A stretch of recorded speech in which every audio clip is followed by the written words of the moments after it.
Bom, então, fechando a nossa ideia agora, então é fechar esse exemplo aqui, né, da simetria, no caso que a gente tem. Quer dizer, por que a gente elaborou esse exemplo aqui?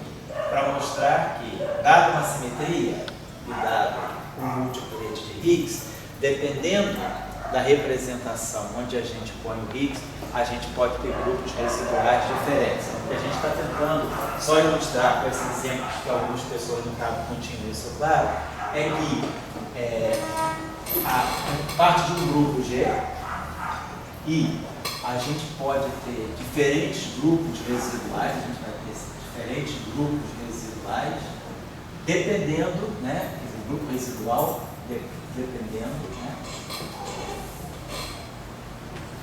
da representação redutível a qual o Higgs pertence. Então a gente já tínhamos trabalhado o caso do φ, está na representação do quadro plate, o φ ser um quadro vetor de S quadro. Tínhamos trabalhado depois do caso do Higgs ser um duplete de SO4. E aí agora nós estamos trabalhando no caso do Higgs ser um tensor antissimétrico de rank 2. Portanto, ele pertence à representação 2,0 mais 0. Representação 1,0 mais 0. Então, essa representação, foi isso que a gente estava fazendo na última aula. A nossa proposta de exemplo. Aqui a gente tinha visto que sobrava uma simetria SO3.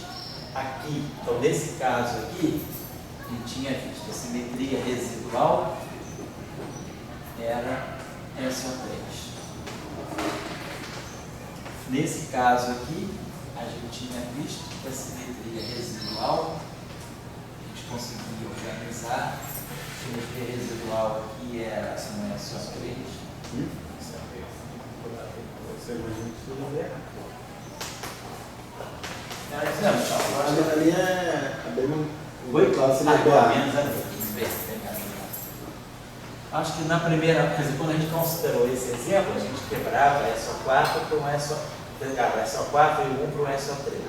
Aqui a gente conseguiu mostrar que sobrava uma simetria residual isso. E aqui agora a gente está estudando esse caso. E aí nesse caso aqui, a gente está tendo essa representação, é a representação de dimensão 6. Então essa representação é a representação adjunta.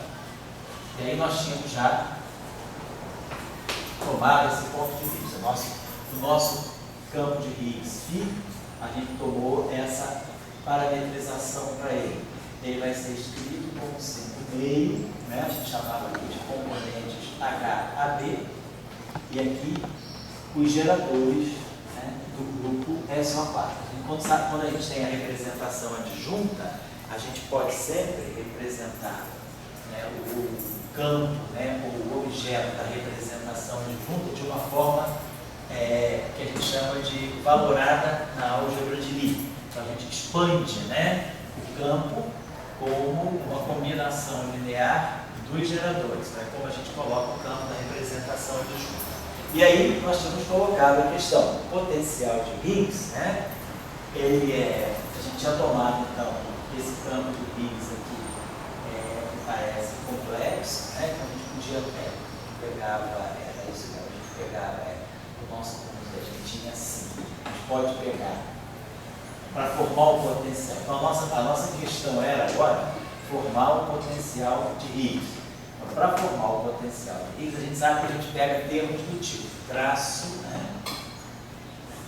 Vamos dizer assim, de Pythagoras, φ. Então esse φ aqui é uma matriz, a gente toma φ hermitiano, né? Se esses campos aqui, a gente tinha tomado esse campo aqui, φ, ele sendo complexo, né? Então a gente pode tomar aqui,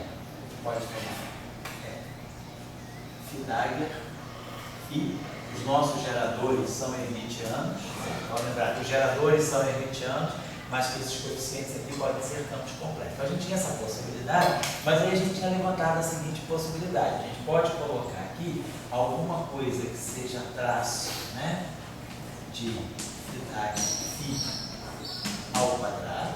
Podia pegar esse termo aqui, como a gente colocando, né, fazendo uma transformação. A transformação 1, ele é automaticamente simétrico, porque a fase se cancela, mas se a gente pegar uma transformação de SO4, né, a gente sabe que esse objeto aqui se transforma segundo R d'A, F d'A, R. Então, usando a propriedade do traço, esse objeto aqui é um invariante de SO4. Então, esse objeto aqui é um invariante de SO4. Mas a gente também pode formar esse objeto aqui, que é traço de fidagem φ.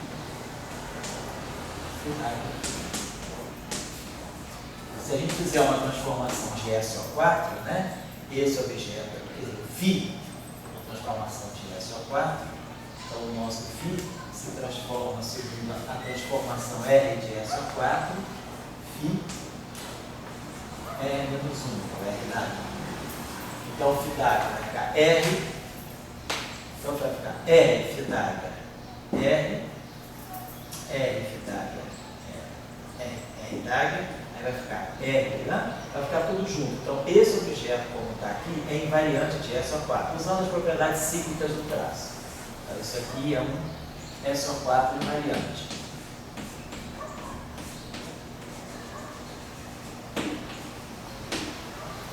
Então, então a gente pode juntar dois termos no potencial. Esse termo aqui ou esse termo aqui. Antes, quando a gente chegou no campo da representação vetorial, a gente tinha apenas o termo quártico, um termo quártico único, que era alguma coisa do tipo, a gente estava fazendo assim, fidagem φ ao quadrado. Agora não. Agora, como esse campo aqui é matricial, eu posso ter esse objeto é um invariante, e esse objeto também é um invariante de SO4. E esse objeto aqui a gente já tinha calculado, a gente já sabe, deixa eu apagar isso aqui, a gente já tinha visto usando a representação que nós temos para os geradores, né, se vocês se lembrarem, tínhamos aquela representação dos elementos de matriz do gerador, quer dizer, os geradores sigma B, elemento CD, né? Isso aqui, então,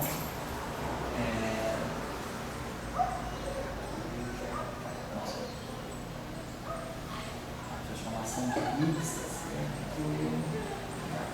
então isso aqui é menos I, que aí nós temos delta AC, delta BD, menos delta D, delta BC. Isso aqui esse é um gerador. Então aqui quando eu for estudar, então quando a gente for pegar o traço de fidagem, então isso aqui é traço, vou botar aqui, tem um quarto, aquele quarto de H, né? Então vou botar aqui vai ficar um quarto, aí aqui vai ficar H, AB estar, H, CD, e aí traço de sigma B, sigma CD. Só para a gente lembrar aqui. Então, esse traço aqui a gente calcula, né, desse modo. Isso aqui é sigma AB, sigma CD, traço, né? Vamos botar logo os elementos de matriz aqui direto. Então vai ficar sigma AB, EF, sigma CD, FR. Isso aqui é o traço, né? É o produto dos geradores, né? Aqui, e a representação, a gente sabe os elementos de matriz desse objeto, a representação vetorial. Então vamos lá, então isso aqui dava para nós esse menos I com esse menos I dá 1, né? Então vai ficar menos 1. E aqui a gente ficava aqui delta AE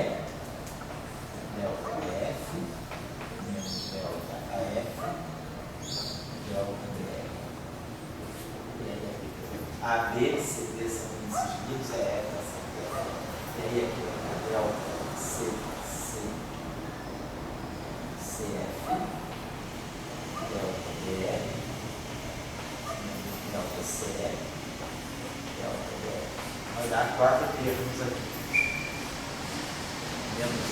Então, delta AE, delta BF, então, delta, então, então, delta AD, delta BC, o F fica assim, delta BC. Então, esse termo vezes 6. Depois esse vezes 6 vai ficar delta AC, menos delta AC, delta BD. Depois esse aqui vai ficar menos delta AC, delta BD, então vai dar um fator 2 aqui. E o último termo vai ficar delta AD, delta, vai ficar um fator 2 também. Então aqui na verdade vai aparecer um fator todo, vai aparecer um menos 2. Tá certo? Então menos 2, então, né, produziu isso aqui tudo. Então esse traço aqui, na verdade, ele está dando para nós, né, menos 1/2 de, aí agora, AD, BC, então vai ficar assim, H, AB, está, H, e aí o C fica B, e o D fica A. Então fica HAB, HBA está. Então isso aqui é como se aqui é simétrico, vai ficar um sinal mais aqui, e vai ficar módulo de HB ao quadrado. E depois o outro termo é menos 1/2 de HAC BD. Então vai ficar também, vai ficar, na verdade, aqui é menos 1/2, não, mais 1/2. Então vai ficar mais somar por isso, não vai dar um. Então no final de tudo esse termo aqui dá simplesmente módulo de HAB ao quadrado. Os dois termos se somam, as duas contribuições se somam. Então esse traço aqui é esse objeto aqui. Então, por exemplo, quando a gente for colocar no potencial, esse termo aqui é o termo que faz o papel do termo de massa. É o termo que a gente geralmente escreve assim, μ2 é o módulo de HAB ao quadrado. E aí, se esse cara aqui é o traço, é esse traço ao quadrado, então esse objeto aqui já está calculado para nós. É o módulo de HAB a quarta potência. Certo? Esse é o módulo de HAB, né, ao quadrado. Isso aqui. É HAB estar HAB, então, ou seja, esse cara aqui não está bem assim.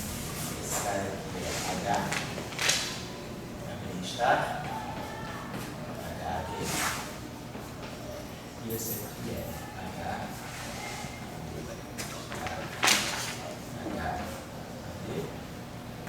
ao quadrado. Então, esse termo todo aí. E aqui a gente pode botar, sei lá, constante de acoplamento lambda. Mas agora a novidade é que, sendo uma representação disjunta, esse objeto aqui também é invariante de gauge. Então, eu posso também colocar. E esse objeto é invariante é só 4 e é invariante 1. Então, nós temos que calcular. Deixa eu botar aqui. Deixar ele aqui, que a gente vai fazer a resposta para ele, apresentando φ d'H e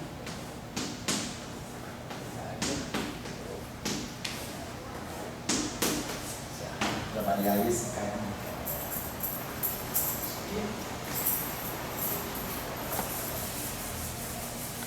O Alexandre não está aqui olhando para ele ter feito essa tarefa. Não, que ele falou. Essa tarefa o Alexandre não vai gostar de fazer, só que.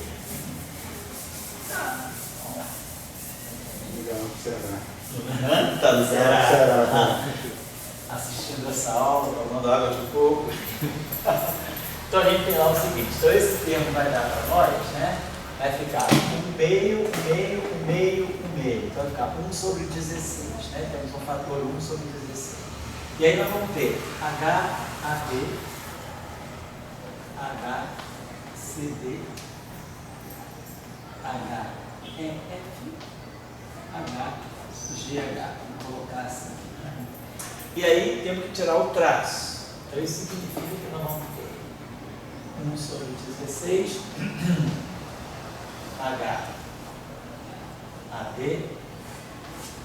vamos dizer assim, ABCD, GH e J, HCD, JK. Para a gente evitar problema, porque a gente estava usando a notação IJ para 1, 2, 3. Então eu vou fazer o seguinte, eu vou, para não dar problema de índice, vamos dizer AB, aí vamos colocar aqui a linha, B', aqui B', C', depois H é F, a linha B', C', aí aqui H é C', B', e H, GH, B'. H é o signo, professor. Oi? H é o signo. Oh, meu Deus, é signo. Esses são geradores, verdade. Assim. Isso aqui fica aqui multiplicado por isso aqui, sigma AB, sigma CD, certo? São as matrizes. Sigma é F, sigma G. Obrigado. Então, só lembrando, porque a gente precisa escrever essas matrizes aqui, e aí a gente tem que dar um método de calcular os elementos de matriz, calcular esses traços. Ele não precisa fazer nada numericamente, porque a gente sabe que os elementos dessa matriz de representação junto, então a gente pode fazer isso aqui. Então vamos lá. Então isso aqui vai ficar 1 sobre, então eu vou deixar 1 sobre 16 aqui, né? Deixar isso aqui. Aqui nós estamos trabalhando só o gerador, quer dizer, é isso vezes isso. Então vamos imaginar. Então aqui nós temos o fator menos I, menos I, menos I, menos I. Menos I a quarta vale 1. Então, porque dá menos I elevado a 4. Então a gente precisa se preocupar com isso. Então nós vamos ter aqui delta AB, delta A linha, delta BB linha, menos delta AB linha, delta B linha. Segundo termo, delta C B linha, delta BC linha, menos delta CC linha, delta DB linha.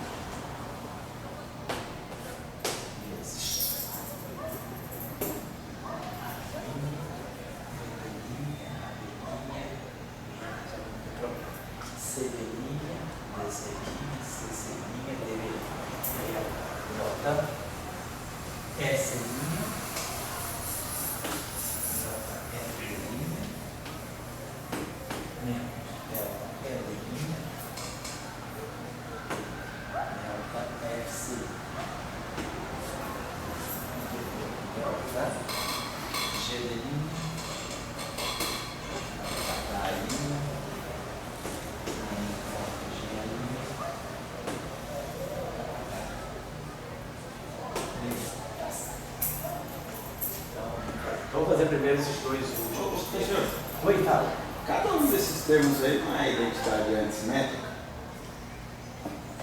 Peraí, a identidade antissimétrica, seria. Então, quando eles contraírem com H, por exemplo, se eu pegar o termo tem o primeiro parênteses ali, na hora que eu contrair com H, isso vai dar H de A linha B linha. Esse aqui, né? Não, o termo, todos os parênteses. Todos os parênteses.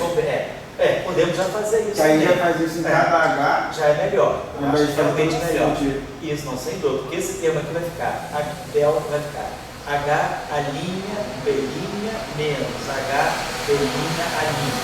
Então esse termo aqui, contraído com esse, já vai dar H, A linha, B linha, né? Isso, estou colocando aqui, eu acho que é uma boa ideia. Acho não, é uma boa ideia. Tá bom? A gente está fazendo isso, na verdade a gente está pegando isso aqui, contraído com isso aqui, né? Porque na verdade é isso aqui, quer dizer, esse termo aqui, na verdade esse termo aqui, vou até excluir, né? Esse termo, então, a gente está fazendo isso aqui, exato. É isso que o Google está falando, deixa eu apagar, deixa eu separar isso aqui. Aí, esse termo aqui, esse produto de 4 geradores, é esse objeto todo aqui, pegando os elementos de matriz. Então tá, na verdade o que eu estou fazendo é isso, é esse termo, é esse vezes esse, vezes esse, vezes esse, né? Vezes tudo isso que está aqui. Então, sem dúvida, né? Se eu pegar esse primeiro termo, então, ao invés, então o que eu estava fazendo é o seguinte, eu estava multiplicando isso tudo aqui, que dá uma certa trabalho, vai dar 16 termos.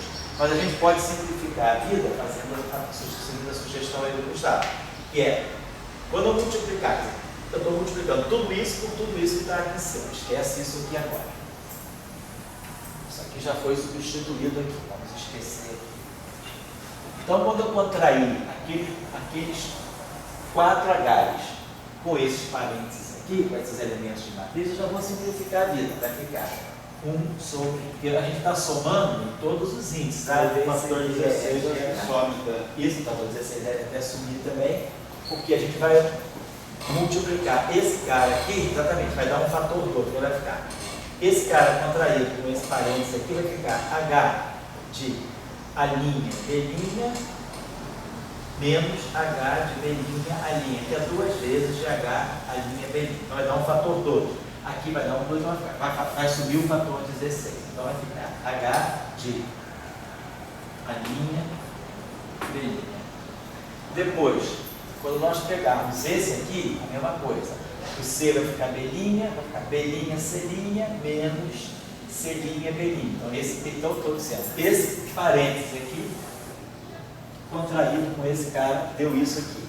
Agora, esse HCD contraído com esse parênteses aqui, vai dar 2 vezes H, B', C'.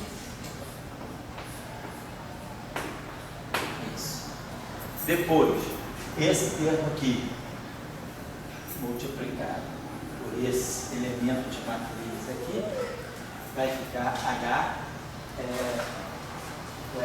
C', D'. Está tudo em cadeia, vai dar um traço, né?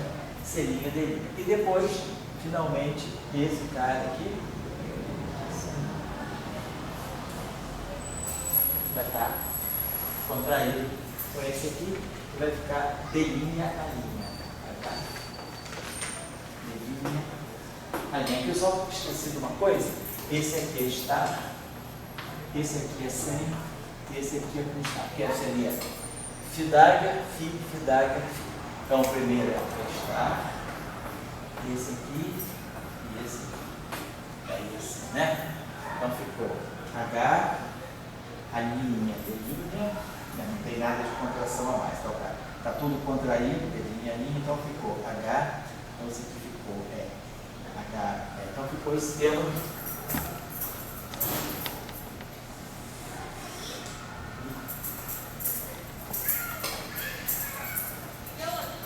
Ficou, a gente não tem tá? Então é como se ficasse assim, H, AB está, HBC, HCD está e HDA. Né? A ordem é essa, né? Vai seguindo o traço. As matrizes, a linha, B', C', D'. Está tudo somado, então eu botei A, B, B, C, C, D, D, A. Tudo aí saturado. Então aqui, esse termo aqui, agora, esse termo aqui não deve ter uma positividade. Quer dizer, esse termo aqui é HAB está, HB, HB, HCD está, HCD. Quer dizer, esse termo aqui tem uma particularização desse aqui. Porque ele vai pegar AB com AB, vai pegar CD com CD. Esse termo aqui é mais geral. Então, esse termo aqui a gente poderia, a gente está somando, né, sobre todas as configurações de A, B e dos índices. Então, a gente vai, esse cara, esse objeto aqui, ele foi colocado, ele pode adquirir essa forma aqui, H, AB está, H, AB, H, CB está, CD. Os dois primeiros aqui se fecham, né? Quer dizer, esse cara, eu não tenho, vou poder, mas não parece. Quando eu vou gerar isso aqui, porque esse termo aqui é completamente desacoplado, né? Ficar, esses dois termos aqui se desacoplam, aqui não. Aqui eu vou formar HB está, mas aí ao mesmo tempo esse D que está aqui, o D que está aqui vai ser um C, aí eu vou poder pegar o tipo eu estou somando. Tem algumas configurações aqui que estão aqui dentro. Então esse termo aqui eu vou botar aqui uma constante de acoplamento em frente a ele, que é uma constante de acoplamento F. Então, basicamente, o que a gente teria que olhar aqui, qual é o problema? Então, antes de mais, minimizar o potencial de Higgs. Então, olha aqui.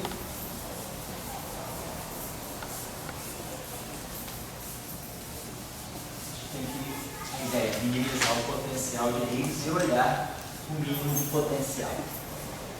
Então vamos pensar o seguinte, a gente tem que minimizar. Então, a gente tem que, na verdade, é um problema aí com nós temos 6 variáveis, que nós temos 6 variáveis, H12, 13, 4, 23, 24, 34. Temos 6 campos aí, ligados dessa forma. Então, vamos dizer o seguinte, vai poder, talvez, quer dizer, para o que nós queremos fazer, o que nós queremos fazer? Nós queremos ter uma ideia da simetria residual, a partir de uma configuração de mínima energia que não seja trivial. Então, nós temos esse potencial aí a ser minimizado.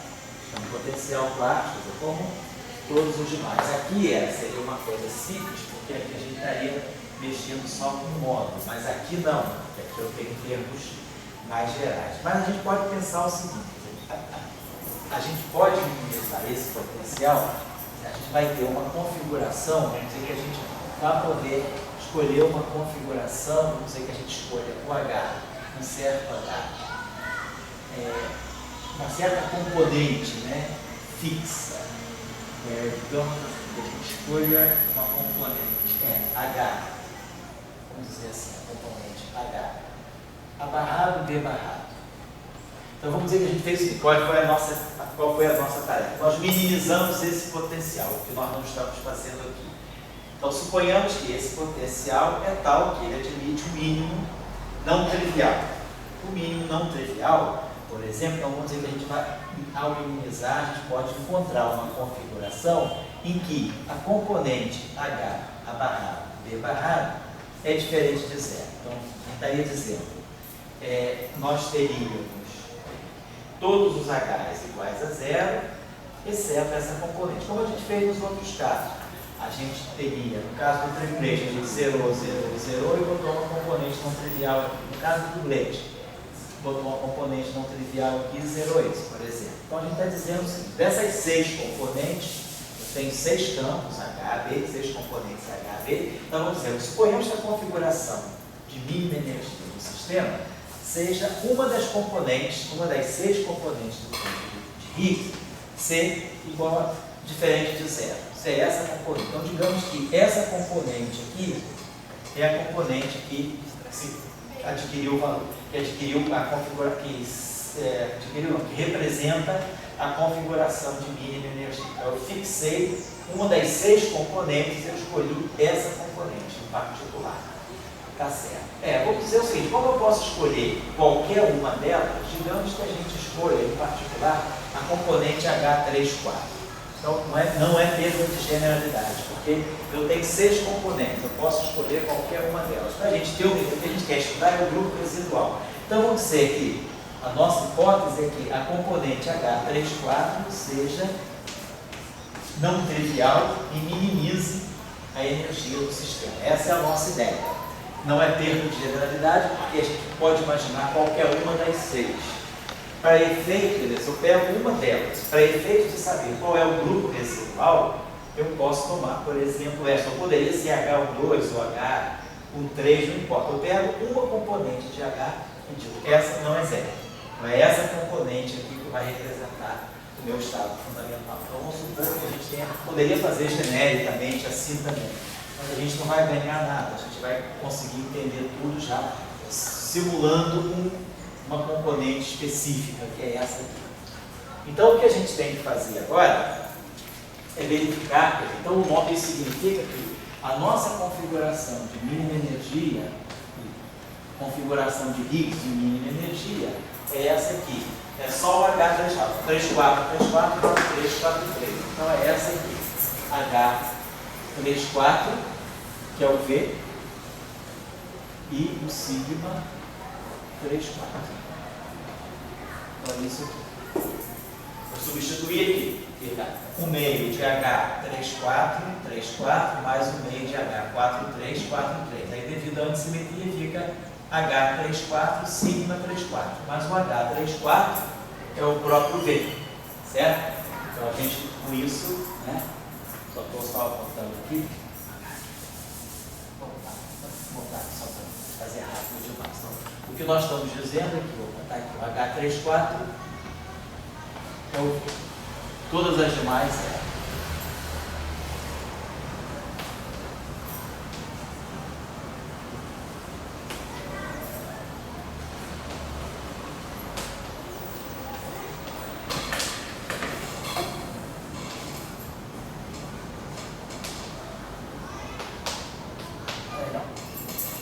Então nós temos a nossa configuração do Higgs e V vai ser 1 meio de H 34, sigma 34,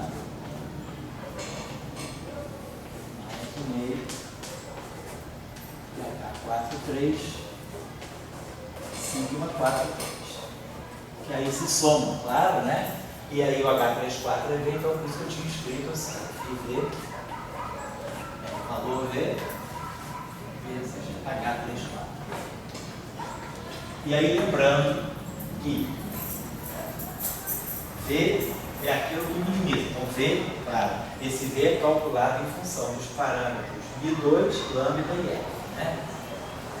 Suponho que eu tenha minimizado esse potencial, tenho escrito esse potencial como sendo isso, mais isso, procuro uma configuração de mínimo e aí a gente fixa esse V em função dos parâmetros. μ ao quadrado, lambda e F. Como a gente tinha fixado em outros casos, que o V era raiz quadrada de menos μ2 sobre lambda. Naquele caso não tinha o parâmetro F, tinha só o parâmetro F. Então a gente sabe que o V é a função dos parâmetros do potencial de I. Tá? Então a gente tem que ver agora qual é o nosso próximo passo para investigar a simetria residual, é estudar a ação do grupo, todos os geradores. O que a gente faz agora é sempre assim, a gente pega todos os geradores e atua sobre a configuração de vácuo do Higgs. Não, sou eu. Oi, fala. Duas dúvidas. Fala aí. A primeira, eu acho que ele está. A notação seria sigma 34, né? Aonde? Aqui. Toda hora eu fico esquecendo, cara. É. Aquelas. E é sigma 34. Tá E certo? depois, o que garante que somente uma componente do H vai ser diferente de zero?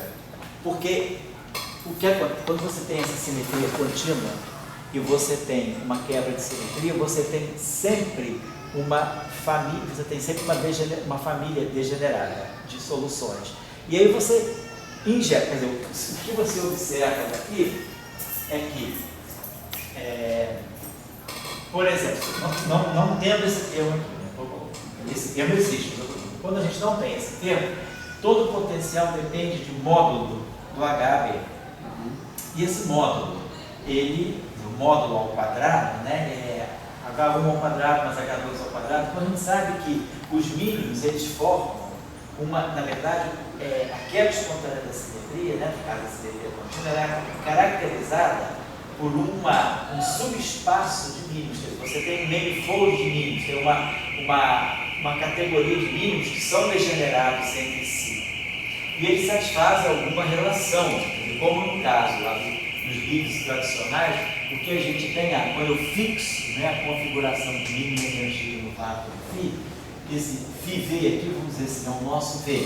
Mas aí a gente sabe que esse φV aqui é raiz quadrada de φ1 ao quadrado, mais φ2 ao quadrado. Como a gente fez o primeiro exemplo, mais φ3 ao quadrado, mais φ4 ao quadrado. Qualquer um desses, né? Quer dizer, qualquer configuração de campo desse tipo é o mínimo do potencial. Como eu tenho, vamos dizer assim, uma variedade, um manifold, um espaço de vácuos, eu escolho um especial. Escolho φ1 igual a V, 0, 0, 0. Posso fazer isso. Então, o que eu estou dizendo é que aqui nós temos uma família de vácuos degenerados. E essa família vai ser caracterizada pelas componentes do H. Então, eu estou supondo que eu posso ter uma configuração de nível com uma componente aqui. É isso que eu estou fazendo. Bom, aí a gente corrigiu aqui, tá certo? Sigma 3, 4. Então, o que a gente tem que ver para ver se o vácuo é invariante sobre um gerador é atuar o dado gerador em cima do vácuo e ver que isso aqui dá zero. Então, isso aqui significa que essa configuração de Higgs é invariante sobre esse gerador, ou seja, essa simetria é preservada, deixa o vácuo invariante. Já tinha trabalhado. O gerador anulando é a mesma coisa que a exponencial do gerador preservando o vácuo. A invariância do estado do vácuo significa a anulação, o gerador cancelando, anulando, né? Aniquilando o vácuo. Tá legal. Então a gente tem que ver agora a ação de cada gerador em cima desse campo. Só que esse campo não é um vetor, é uma matriz. Então a ação do grupo de Higgs em cima do potencial de Higgs é essa aqui. Quer dizer, agora a gente sabe que o nosso, em geral, nós temos assim, a ação, quando o campo tem uma natureza vetorial, a gente representa a transformação de gauge desse modo, exponencial, de I, parâmetro, gerador, atuando em φ. Então, a variação infinitesimal, né, ela é a ação I, ômega, Gφ. Então, se eu quero invariância significa ΔΦ igual a zero. ΔΦ igual a zero significa G igual a zero. Então, esse é o conceito. Eu pego o gerador como uma matriz, essa matriz vai atuar no campo como um vetor coluna e isso vai dar zero. Então, tem um problema de uma matriz atuando no vetor. Nesse caso, o meu Higgs está na representação adjunta. Então, nós já vimos, todo campo que está na representação adjunta, a transformação de simetria dele é uma transformação adjunta. Ela seria exponencial, né, dos geradores, o campo, e aqui a ação adjunta. Então, na verdade, a variação infinitesimal é o comutador. É o comutador do gerador, de qualquer gerador, dos geradores com campo, que agora o campo está em forma matricial. Isso aqui é uma matriz. Então, nesse caso, a invariância não significa atuar com um gerador em cima do campo. Significa calcular o comutador entre o dado gerador que eu quero e o campo. É isso que a gente está falando. Então, nós vamos ter que pegar qualquer gerador, quer dizer, a invariância significa, nesse caso, quer dizer, dado um gerador, nós temos 6 geradores, os 6 geradores sigma AB. Então, o que nós temos que fazer é calcular esse computador aqui, sigma AB com sigma 3, 4. A condição, sempre que esse computador for zero, significa que esse gerador está deixando essa configuração de campo invariante. É porque o campo agora está na representação adjunta, então o conceito de invariância não é mais o gerador aniquilando, mas é o gerador comutando com aquela configuração de campo. Só quis colocar esse exemplo por causa dessa representação, por causa desse conceito que às vezes não é óbvio, né? Mas para quem está vendo pela primeira vez. Isso acontece no caso do SO5. Quando a gente for fazer o SO5, no caso da teoria grande unificada SO5, a quebra de SO5 para o modelo padrão, ela vai pedir um Higgs na representação 24, que é a representação adjunta de SO5.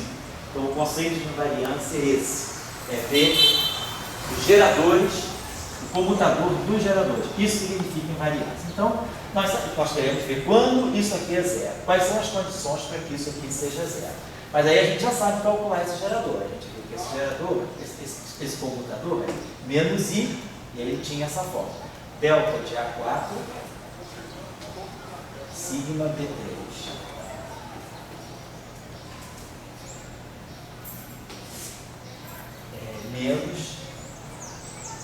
de B3, sigma de A4. Depois, aqui é mais, né? A4 vezes B3 é A4 agora, menos delta de A3, sigma de B4, e menos delta de A4, sigma B2. Esse não, né? Bom, muito bem. Então, eu tenho sempre delta de A4, B3, A4, B3. Então, isso aqui vai ser sempre zero, sempre que se o A for 4, esse termo aqui. Agora, se o A for 4 e o B for 3, porque B3 não tem, né? Quer dizer, se o A for 4, eu vou precisar ter A igual a Q, então eu vou precisar ter esse gerador aqui. Eu quero que esse gerador aqui seja sempre zero. Então ele vai ser sempre, se eu tiver A e B igual a 1 e 2, A e B igual a 1 e 2 está fora de cogitação, porque eu vou ter sempre delta. Eu tenho sempre um delta com 4 e com 3. Então a única chance disso aí manter zero é que ou A seja 4, quer dizer, eu preciso ter 3 e 4 aqui, para poder satisfazer aí, mas eu quero que seja zero, né? Então sempre que o A e B for 1 e 2, se aqui tiver 1 e 2,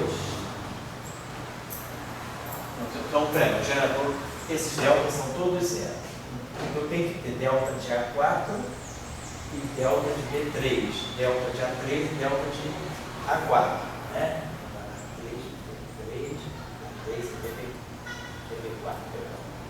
Delta de A4,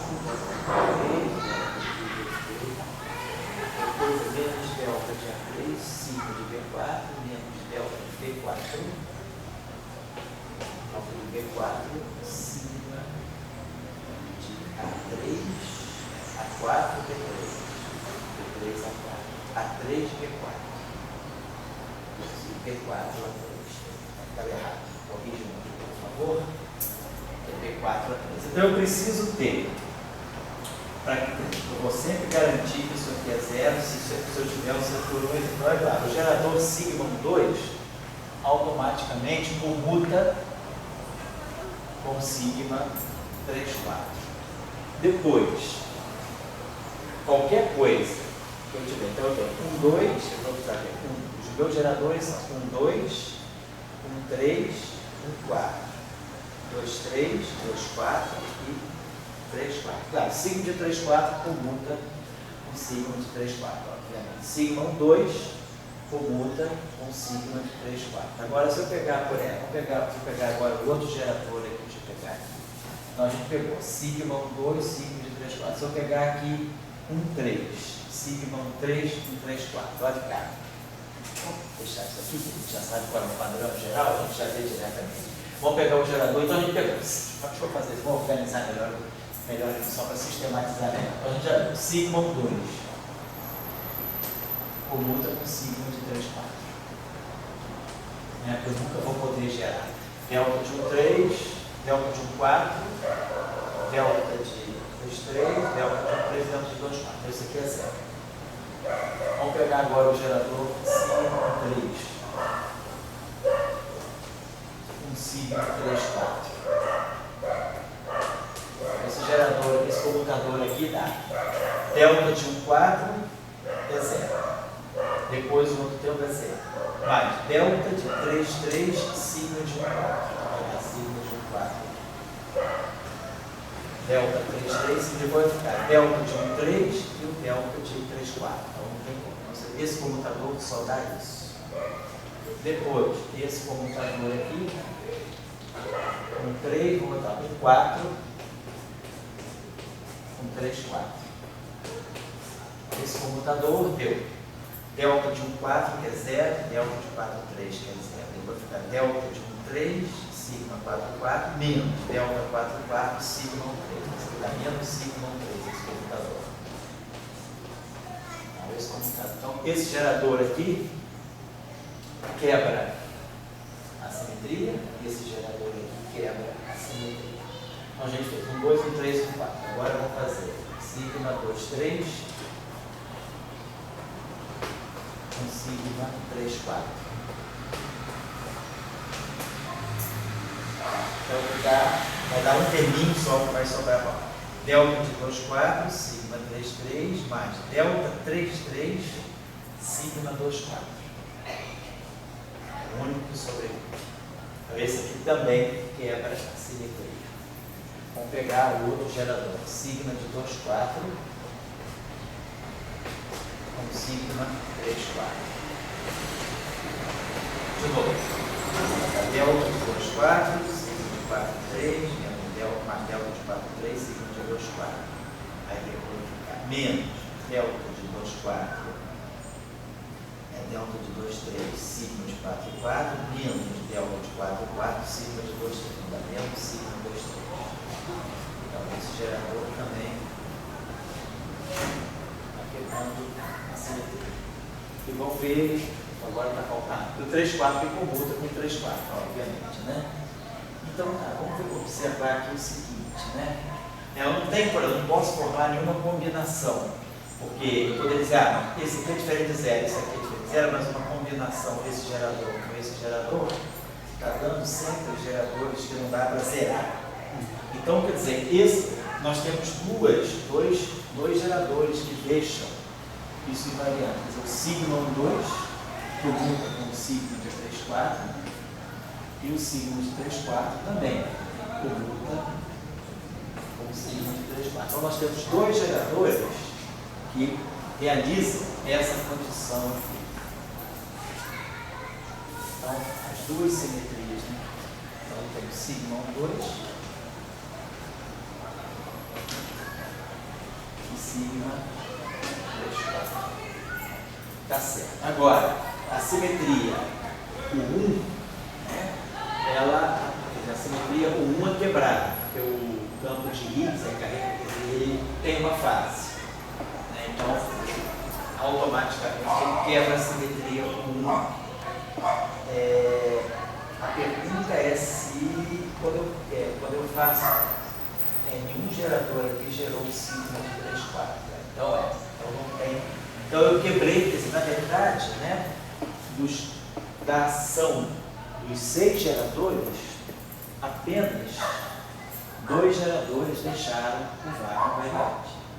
Então isso me diz que eu deveria ter uma simetria gerada por esses 2 caras. Então uma simetria dentro de SO4. Agora, o gerador sigma 1, 2, ele commuta com sigma 3, 4, tá certo? Eles dois commutam entre si, tá certo? Mas eu tenho a pergunta é, isso aí seria um SO2. Quer dizer, SO2 tem um único gerador. Esse cara aqui eu tenho, vamos dizer, 2 geradores que commutam entre si. Então, estou achando, que isso está com mais jeito de ficar com 1, porque se eu tivesse um subgrupo, quer dizer, um subgrupo de geradores, né, que formassem uma certa subálgebra, como foi o primeiro caso que nós estudamos, sobravam 3 geradores que formavam uma subálgebra de SO3. Estava claro para nós, lá no primeiro exemplo, que SO3 era um subgrupo de invariância. Nesse caso aqui, eu tenho o gerador sigma 2, tem o gerador sigma 3, 4, mas eles comutam entre si. Pode ser um cross 1? Oi? Pode ser. Isso eu estou pensando. Estou pensando que seja exatamente isso, 1 cross 1. Porque se fosse um SO3, eles dois não podem formar um SO2, porque eu tenho 2 geradores. SO2 é abeliano, só tem um gerador. Então o que eu estou vendo é justamente isso. Que a gente teria um S1, quer dizer, com 2 direções, quer dizer, eu teria um S1 associado a esse gerador e um associado a esse gerador. Como esses 2 geradores commutam, quer dizer, se eu pegar esse subgrupo E elevado a alfa sigma 2 e multiplicar por E elevado a beta sigma 3, 4, esses 2 geradores commutam. Então, quer dizer, na verdade, eu estou vendo que eu estou vendo que a simetria que está sobrando para nós ali é o 1 cross o 1 e aquele 1 original foi quebrado. O que está mostrando para nós aqui é que esse SO4 é vezes 1, quer dizer, a simetria, o 1 é quebrada, essa simetria 1 é quebrada, não tem jeito de eu combinar dois geradores, né, porque a variação do sigma, a variação do H34 é uma fase. Então essa fase ela vai com um valor 1, ela tem carga 1. Então a variação do sigma 34, ela tem uma transformação de fase, é 1 elevado a I alfa, né? Sigma 34. Poderia combinar, né? A ação desse, quer dizer, o gerador aqui, quer dizer, o gerador, o H34, o gerador aqui, ele atua diretamente no sigma 34, multiplica sigma 34 pela carga. Mas aqui eu não tenho como, né, quer dizer, a transformação, a variação do sigma 34 sobre, se eu fizer aqui, pensar aqui assim, só para a gente ter certeza que não pode combinar. Então aqui, deixa eu só apagar isso, que a gente pode apagar. O que a gente precisa ter, né, é a combinação do gerador, né?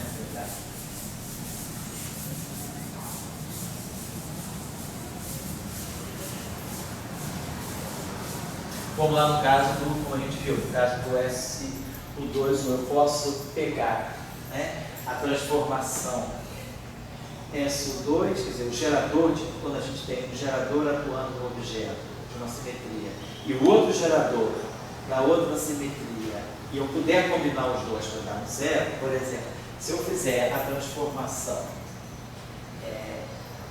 qualquer objeto desse tipo aqui, a variação, segundo esse gerador aqui, do sigma 34, ela vai me produzir um sigma 4. Eu não vou ganhar sigma 34, porque para eu poder combinar que a variação 1, vou colocar aqui o delta, φ, quer dizer, a carga 1 V, pegar a simetria 1 que nós temos, né, que é uma simetria abeliana, a carga, eu disse que a carga 1 V era 1. Então isso significa que esse gerador da simetria abeliana, o 1 atuando no φV, me dá o próprio φV. Mas aqui, esse nada carga, transformação me dá o φV. Esse gerador aqui tem que ser. Então, isso aqui me dá o próprio φV. Não cancela. Esse gerador aqui é quebrado. Tá certo? Ele vale 1, a carga dele é 1. Então, esse gerador. Então, esse φV quebra a simetria 1, sem uma. Agora, só que a variação, segundo os outros grupos, nada me reproduz o φV, porque o φV eu precisaria ter aqui um sigma 34. Então, eu não consigo gerar. Porque se eu tivesse assim, algum gerador que me desse aqui algum sigma, que esse φV aqui, na verdade, esse φV aqui é H34, sigma 34. Então, se eu tivesse alguma coisa proporcional a sigma 34, eu podia combinar para ver se dava zero. Mas não tem nenhum gerador que me lance aqui um sigma 34. Então, realmente não tem como salvar essa simetria. Então, o que nós estamos observando aqui é que nós começamos com essa simetria SO4 e aí, nesse caso, o Higgs está no sextete, né? Quer dizer, o sigma AB, ele quebrou para nós a simetria. Do SO4, nós extraímos 2 1. Então, ficou uma simetria 1 vezes 1. E essa simetria aqui foi quebrada. Quer dizer, esse 1 que está aqui foi quebrado. Essa simetria aqui não tem. Quebrei essa simetria. E do SO4, nós extraímos 2 simetrias. É isso que a gente está dizendo. Então, esse modelo mostra, então, uma outra característica que a gente tinha, né, antes SO4 quebrando para SO3, depois nós tínhamos SO4 quebrando para SO3 vezes o 1, e nesse caso o SO4 quebra para 2 1's, porque são dois geradores, né, duas direções que deixam a simetria invariante. O gerador sigma 3, 4, então estou me perguntando se fica um 1 só, não, mas eu acho que são 2 1's, porque na verdade, quer dizer, a condição é essa, aí tem que ver quais os geradores, todos os geradores que comutam com sigma 3, 4. Sigma 3, 4 comuta com sigma próprio e sigma 1, 2 comuta com sigma 3, 4. Então eu tenho dois geradores, né, que deixam esse vácuo invariante. Então eu teria uma simetria residual 1 próximo. Então a moral desse exercício que eu vou ter umas 3 ou 4 aulas fazendo foi mostrar esse fato essencial, que dado o grupo e dado o Higgs, eu preciso especificar a representação do Higgs, e em função dessa representação é que a gente vai ter o grupo residual. Então, esse grupo residual é fundamentalmente determinado por essa representação.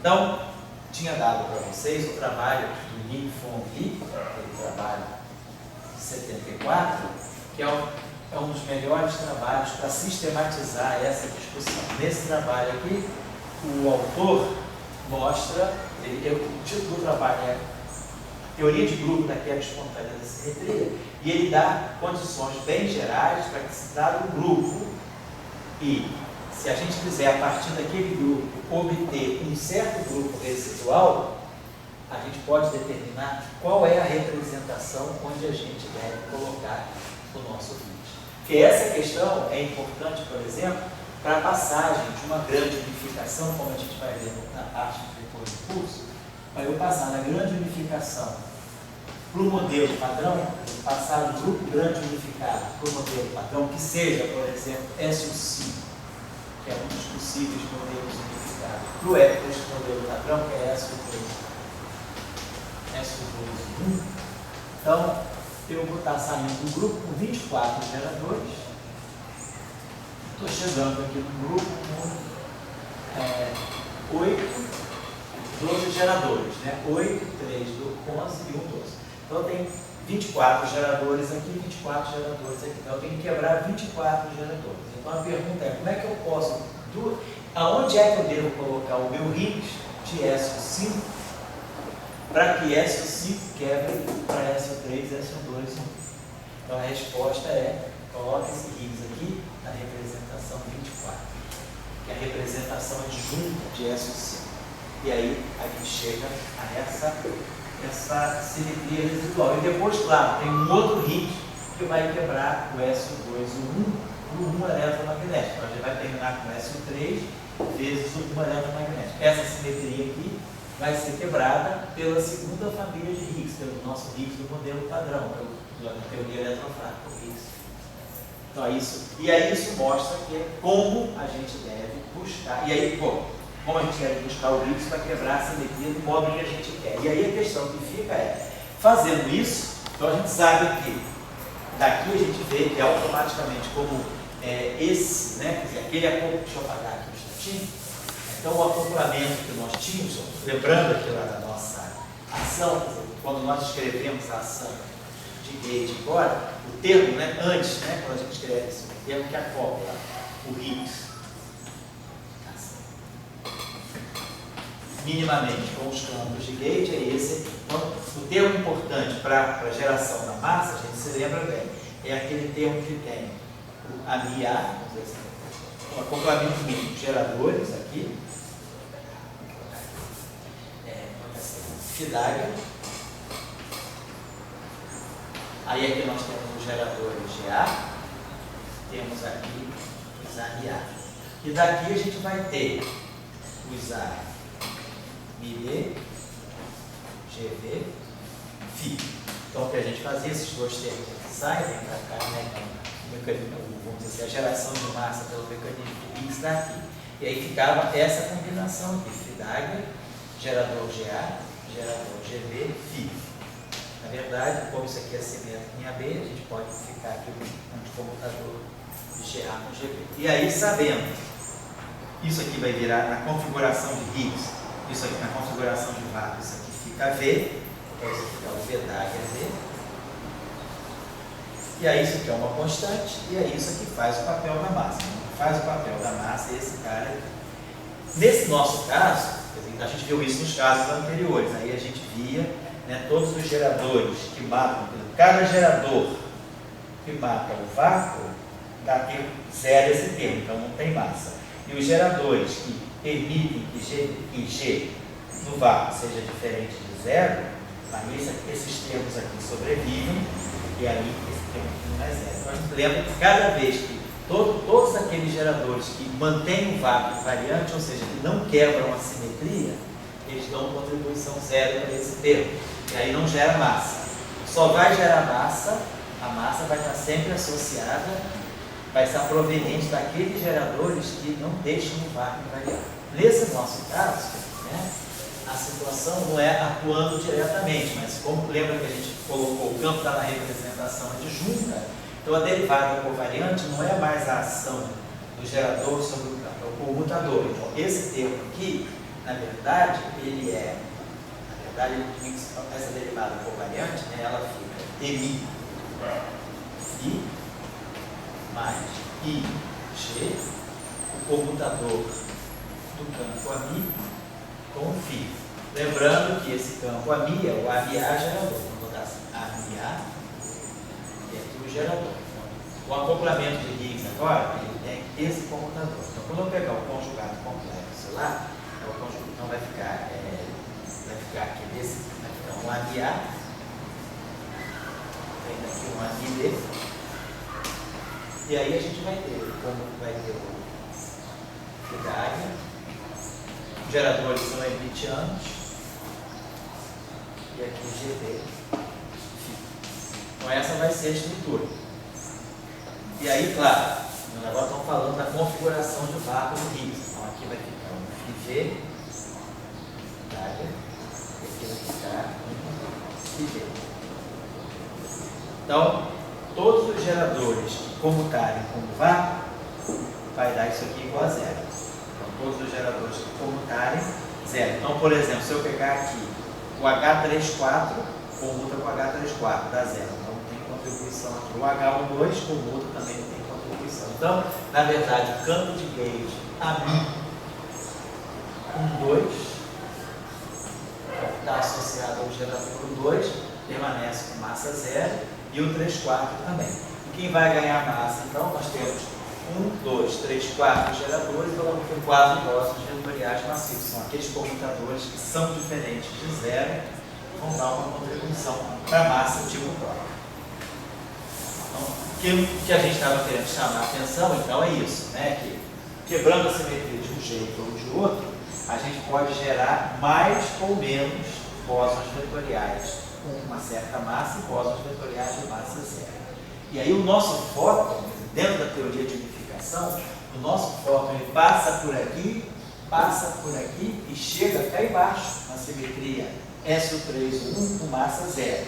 Então o que a gente quer ver no resto desse curso, então é até o curso que ficou, então como esse curso aqui foi muito mais lento do que eu esperava, do que eu planejei, eu aproveitei o ensejo aí do curso de verão para fazer aquele mini curso lá que eu estou chamando o fóton em cenários além do modelo padrão. Então vai ser quando a gente agora, nesse mini curso das férias, a gente vai usar esse mini curso como sendo a parte 2 desse curso, que agora é realmente focalizar a questão do fóton dentro de uma teoria unificada, ver como é que o fóton vai percebendo as interações dele à medida que as simetrias vão sendo quebradas. Esse é um ponto. E o outro ponto que eu queria chamar a atenção do programa desse curso que nós não entramos foi estudar o fóton em cenário supersimétrico. Como é que fica a eletrodinâmica dentro de um cenário supersimétrico? Eram 3 pontos que eu queria observar. Era esse que a gente está acabando agora para começar, que é o fóton num cenário unificado, o fóton dentro de teorias supersimétricas e a discussão que a gente está falando com o Pedro aí, fótons, áxions e parafótons, que é uma outra discussão interessante que tem hoje em dia, para os fótons além do modelo padrão, em sistemas além do modelo padrão, certo? Então, acho que eu terminaria esse ciclo por aqui nessa aula. Essa aula então vai ser mais curta mesmo, né? Não vai ser filmada, termina aqui na aula 12, e aí quando a gente recomeçar o período de curso de verão, eu vou partir da aula 13, porque vai ser a continuação desse curso aqui, tá legal? Bom, então, obrigado pela atenção de vocês, por todas as correções de hoje. Obrigado.